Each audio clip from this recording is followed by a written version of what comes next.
नमस्कार दोस्तों, स्वागत है आप सबका टीवी 24 छत्तीसगढ़ में। तो जी हाँ दोस्तों, साल 2022 में हम एक ऐसी योजना की बात करें जो देश के सभी तबके के लोगों को है वो आर्थिक सहायता है वो प्रदान करने वाली है, यानी कि लाभ पहुंचाने वाली है। तो इसमें सबसे पहले नंबर पर आता है ई श्रम।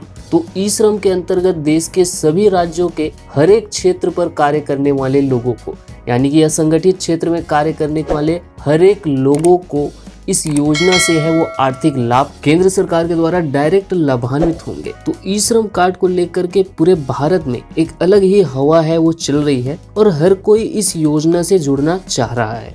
इस योजना से जुड़ने से कई प्रकार के लाभ है वो होने वाले हैं। तो सरकार की अगर सबसे चर्चित योजनाओं की बात करें तो यह योजना है वो फिलहाल सबसे ऊपर है वो गिनी जा रही है।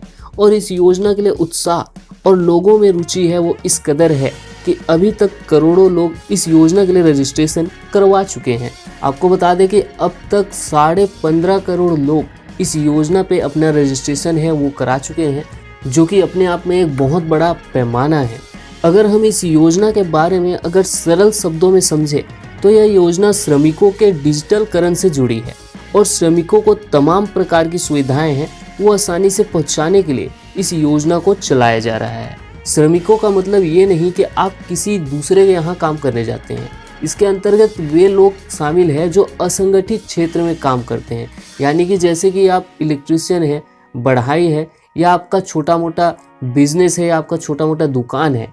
तो जितने भी मध्यम वर्ग के लोग जितने भी हैं जो स्वतंत्र रूप से कार्य करते हैं, दुकान लगाते हैं, रेडी पटरी लगाते हैं, वो इस योजना में शामिल हो सकते हैं और वे डायरेक्ट केंद्र सरकार से जुड़ करके इस योजना का लाभ है वो उठा सकते हैं। तो आप सबको बता दें कि ई श्रम कार्ड योजना के अंतर्गत जो पंजीकृत लाभार्थी हैं उनको तमाम प्रकार के आर्थिक लाभ है वो भी दिए जाएंगे। अभी आपने हाल ही में देखा होगा जो उत्तर प्रदेश है वहां पर ई श्रम कार्ड धारकों को 1,000 रुपए की पहली किस्त है वो जारी की जा चुकी है।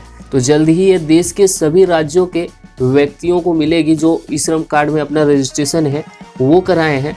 तो इनके अंतर्गत ऐसा नहीं है कि आपको पैसा ही दिया जाएगा, इसके अंतर्गत आपको अनेक आर्थिक लाभ है वो होने वाले हैं। तो इस वीडियो में हम आपको पूरी जानकारी देंगे कि कैसे आपको पैसा मिलेगा और किन किन योजनाओं का लाभ है वो आपको मिलने वाला है। तो बेहतर जानकारी के लिए आप वीडियो पर अंत तक बने रहिए और साथ ही अगर आप चैनल पर नए हैं तो चैनल को सब्सक्राइब करना ना भूलें, क्योंकि हम ऐसी छत्तीसगढ़ से जुड़ी सभी खबरें आपके लिए हमेशा लाते रहते हैं। तो चलिए देर न करते हुए हम आपको इस योजना की बारीकियों के बारे में बताते हैं। आप सबको बता दें दोस्तों कि ई श्रम कार्ड योजना से जुड़ने वाले हर किसी को कई प्रकार के लाभ देने की मंशा सरकार की है और इसके लिए सरकार तमाम तरह से योजनाएं हैं वो बना रही है। सरकार ने यह साफ कर दिया है कि ई श्रम योजना से जुड़े तमाम श्रमिकों को ढेरों लाभ दिए जाएंगे, जैसे 2 लाख रुपए तक का बीमा किसी दुर्घटना होने पर, यानी कि प्रधानमंत्री सुरक्षा बीमा योजना के तहत आपको 2 लाख रुपए तक का दुर्घटना बीमा है वो आपको मिलेगा, बिल्कुल 0 प्रीमियम राशि पर। आपको कोई पैसा है वो नहीं देना पड़ेगा। अगर आप किसी दुर्घटना का शिकार होते हैं तो 2 लाख रुपए तक का सुरक्षा बीमा आपको मिलेगा। दूसरा है हर महीने हजारों रुपए की आर्थिक भत्ता, जैसे कि मैंने आपको पहले ही बताया, जो कि यूपी में शुरुआत हो चुका है। स्वास्थ्य सेवाओं में वरीयता, यानी कि अगर आप कोई स्वास्थ्य समस्या है तो वहाँ पर आप स्वास्थ्य सुविधा है वो भी प्रदान करेगी केंद्र सरकार। और है श्रम के अवसर और वाजिब मानदेय, यानी कि ई श्रम के अंतर्गत आपने रजिस्ट्रेशन कराया है, आपके योग्यता अनुसार केंद्र सरकार है वो आपको रोजगार है वो दे सकती है। अगला है हर योजना का लाभ सबसे पहले जो गरीबों से जुड़ी हो, यानी कि केंद्र सरकार के अंतर्गत आने वाला हर वो योजना जो आपके लिए है वो आपको डायरेक्ट इसी के जरिए प्राप्त होगा। यानी कि जैसा आपका आधार है उसी प्रकार से यह आपका ई श्रम कार्ड होगा। यानी कि आपसे संबंधित कोई योजना सरकार लॉन्च करती है तो उसके लिए आपको कहीं भटकना नहीं पड़ेगा, डायरेक्ट आप इनसे जुड़ सकते हैं और उनका लाभ है वो ले सकते हैं। कुल मिलाकर बात करें दोस्तों तो अनेक लाभ देने की योजना सरकार ने बना रखी है, जो कि ये ई श्रम कार्ड है उसके अंतर्गत ही होगा। यानी कि आपको सरकार की योजनाओं से बांधने का कार्य ये ई श्रम कार्ड है वो करेगा।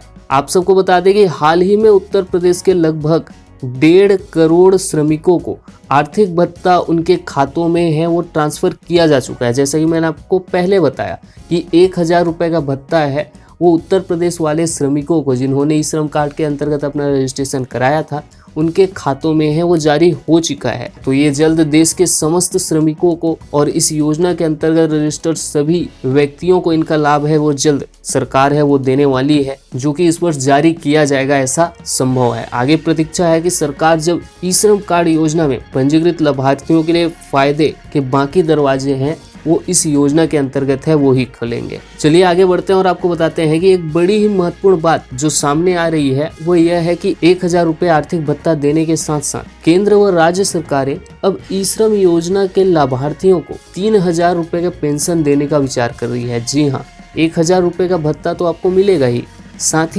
3000 रुपए का पेंशन है वो भी दिया जाएगा।